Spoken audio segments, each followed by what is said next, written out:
The enemy is a virus, and now we have to do our utmost to protect our people and to protect our economies. That change is to have students go from learning on the ground to learning online remotely from their computer. Now, a short time ago, the World Health Organization declared the outbreak an international public health emergency. What's going to happen to higher education in the middle of a pandemic? Ready? I think so. All right.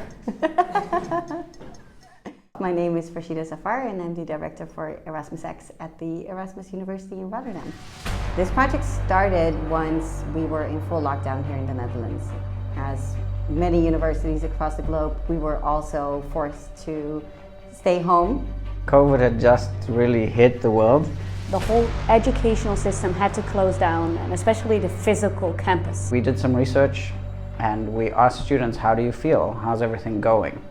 And what came back was that there was this feeling of isolation, confusion, lack of purpose. There were definitely moments where you felt this sense of loneliness. It was, definitely overwhelming to say the least. I think that's when we saw it and we were like, we could actually solve this. Farshida came in and said, guys, we have to do something cool. Let's build the campus in Minecraft. Well, if you can't come to campus, we'll bring the campus to you.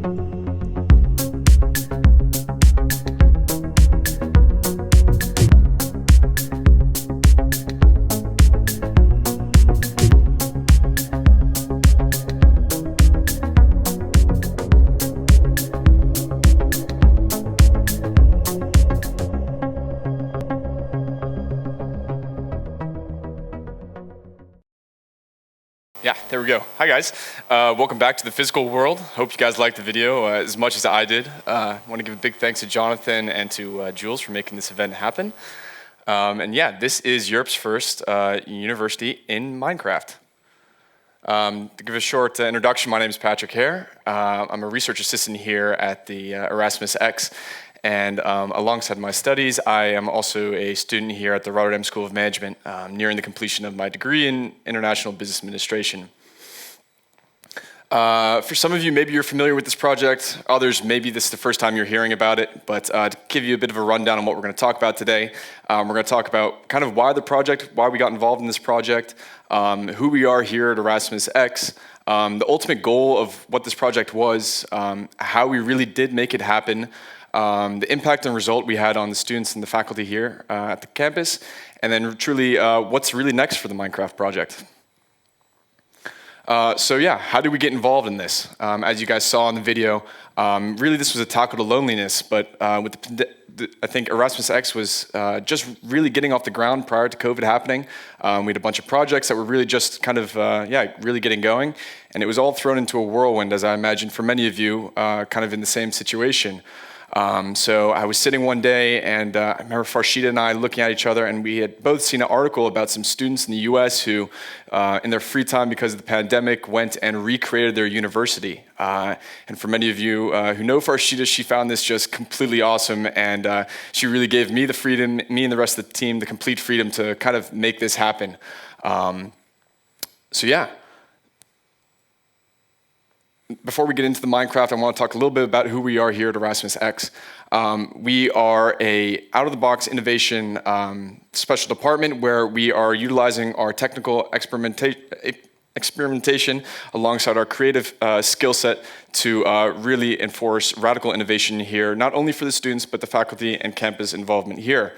I think it's really unique how we've kind of combined the designers and researchers here to really kind of tackle this radical innovation here on campus. And alongside that, I think I've found myself, and amongst the other 9 student assistants here, how nice it is that we have had such a strong involvement here at Erasmus X. And I think that's really what's made us so unique and partially the success we've had. Alongside this, we have quite a diverse team from all different kinds of backgrounds. And yeah, that's kind of who we are here at Erasmus X. Now, really back to Minecraft and kind of the goal that we had with the Minecraft platform. So overall, we really wanted to provide this sense of community during the pandemic, with everyone getting displaced back at home and really kind of, facing this sense of frustration with everything that was going on. We thought that this would be a great platform to do so. Alongside this, we found two kind of key points, is that we wanted to provide a shared purpose for the students, as well as kind of having this hangout space. For the shared purpose, we thought it'd be nice for the students to come together and be able to build the university, as well as express their kind of creativity with no limits. Alongside this, we thought it would be nice for students to be able to come together and have this kind of hangout space, because you weren't able to be at the campus, you weren't able to see face to face, but through Minecraft, you were able to have that, and it was kind of a COVID-free campus. Now, further on, we wanted to have our further goals, which first, we really want to have this educational innovation that was seen on campus. Alongside it being a cool spot to hang out, we really wanted to have some nice implementation with education here. One of those being, we wanted to have some nice onboarding experiences for individuals who perhaps were going to miss this because of COVID. So we thought that was a great and unique opportunity. Alongside that, we wanted to also have the ability for celebrations and ceremonies for varying faculties and different associations, which we did. So for people who wanted to, go in Aula and maybe set some fireworks off, you could do that. Or if you wanted to go and have a pool on top of Mandeville, you could do that. And I was happy to see that over the 2 years, students really did kind of express this creativity. To kind of further dive into it, how did we do this? I want to first introduce you to the team who really made this idea a reality. As you can see, Alex, Darnell, Daniela, Jonathan, and Rodrigo. Some are here and some are not here at Erasmus X anymore, but it was a great experience. Alongside this, we also worked with the Erasmus Esports Association. That was fundamental for us because we wanted the students to be involved in the co-creation process of this project. So it was great to have them kind of lay the fundamental groundwork for the university. Alongside this, we then worked with an organization known as Shapescape, and they really brought the idea to reality by creating the university to a one-to-one scale. So you really had this feeling of when you'd walk down the plaza, it would take some time to do that, but that was because we wanted to really replicate that feeling of really being on campus. Now, the goals and benchmarks that we had, and it was cool to think that, we wanted to do Minecraft, but we really had to find a valid use case for us to really do so. And for us, we thought our great goal to start with would be the Eureka Week. The pandemic coming out of nowhere and a bunch of new students starting, they still want to have this kind of onboarding experience. And we felt that this would be a great platform to really help do so.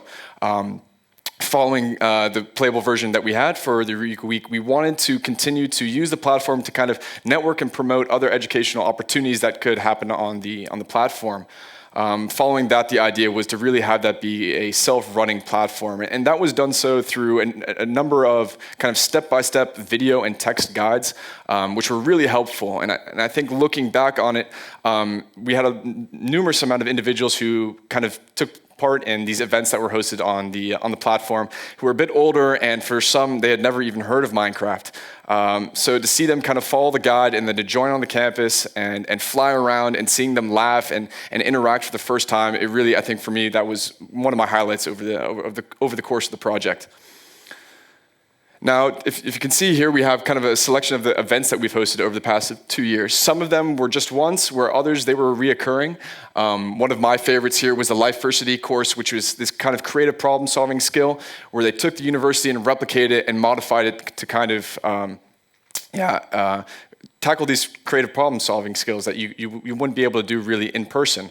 Another was the HRM master program, and this was where the students for the master program came and they were put into teams to kind of create their ideal working space. Once again, this is something that you weren't even really able to do in person, so it really gave the students this moment of creativity to really see what would their ideal office be. As you can see, we did the Eureka Week. Then another fun one was the Well-Being Weeks, where we did this demolition derby. Maybe some of you had heard about it, but sometimes you have that tough exam or you're near the end of the course and you have that frustration. We offered you the ability to come onto campus and kind of blow up maybe the exam hall, or to blow up where you spent all your time, studying away. Of course, all in Minecraft. Now, next we want to talk about kind of the impact and the result that we had here with the platform. So we did have lots of laughter, and I mean lots of laughter. Like I said, for people who never really played Minecraft, this is something completely new for them. And for others, a lot of students grew up playing this game, and the ability to kind of have this game, but for your university, was really a great experience. There was a lot of excitement that came with that, from students saying that they couldn't believe that Erasmus had this platform available for them, and that they couldn't wait to go and show their friends and family that this is where they studied. There was a lot of interaction as well. You can see some of the chat that's here on the screen. It gave students the ability to take part in these events, but also see that there were other individuals who shared the same passion for Minecraft as they did, and they could interact in their own worlds off our campus. Unfortunately, we had the grand idea that initially the platform would be something where everyone would come together in their free time and just hang out. Unfortunately, that wasn't the case. However, we saw that when it was paired with these educational events, that this is where the true utility came. Now, here to see some of the results from the participants, we saw that for the open days, that majority of the people were truly exceeded their expectations for what it was like to kind of virtually walk through the campus. When it came to satisfaction with the Minecraft tour, it was about the same. However, we did see that a few more people were a bit dissatisfied, but the reason that we found that was because people interpret this as replacing the physical on-campus tours, which was never our intention. This was just to take part for during the pandemic, and then we would like to continue to do so for individuals who perhaps can't travel all the way to Erasmus. As us being such an international university, we wanted to be able to open it so people who maybe were still interested and wanted to see what it was like, get a first-hand feeling, this platform would still be the case. Now, alongside the open day, we did pair the events with certain faculties, one of these being the pedagogical sciences faculty. Same thing here, we were split down the middle with some feeling that this was a great enhancement tool for their educational curriculum, where others felt that maybe this was a small hindrance. However, when they found connection with the peers during the assignment, there was a significant correlation with them feeling a bit more excited, a bit more connected to their peers throughout the course of the assignments. And I want to also highlight, it was Minecraft, and I'm glad to say that we did win an award in 2021 for the best in class for on-campus development, which was quite exciting. There we go. So maybe everyone's wondering now, we're done with the pandemic, thankfully, and we're back to the physical world, and you're thinking to yourself, what's next for the online campus? And that's a great question. So what I've highlighted already is that we've created the step-by-step guide, videos and text guides to allow for you, for any faculties or anyone that really wants to take part in the campus, to really do what they want and express their creativity to the max. This is open now, and we look forward to hopefully sharing this with you and seeing the interactions continue as we go back to the physical environment. And I want to thank you for your attention, and I hope you guys enjoy the presentation.